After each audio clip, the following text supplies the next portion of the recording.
अस्सलाम वालेकुम। मेरा नाम है ज़ीशान दहिया राजपूत। आज नबी करीम सल्लल्लाहु अलैहि वसल्लम की अहादीस की रोशनी से जानने की कोशिश करेंगे कि आप सल्लल्लाहु अलैहि वसल्लम ने बीमारी के मतलब क्या फरमाया।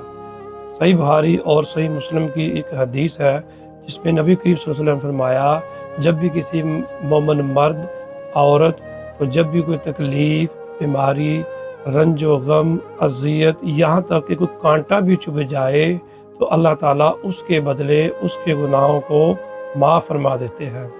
एक दूसरी हदीस में नबी करीम सल्लल्लाहु अलैहि वसल्लम फरमाया, अल्लाह पाक जब किसी के साथ भलाई का इरादा फरमाते हैं तो अल्लाह ताला उसको आजमाइश में मुब्तला कर देते हैं।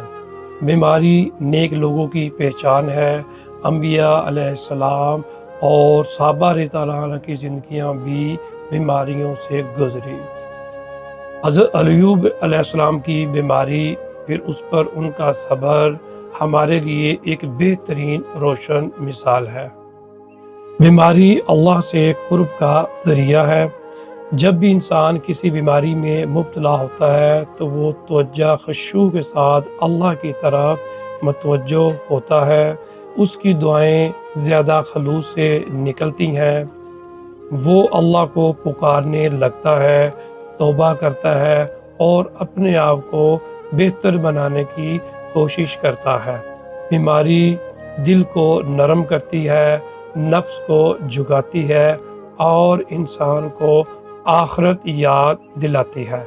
क़यामत के दिन जब अल्लाह की तरफ से हिसाब होगा तो वो लोग जिन्होंने दुनिया में सब्र के साथ बीमारियों को झेला होगा तो अल्लाह पाक इनको बड़े इनामात से नवाजेंगे।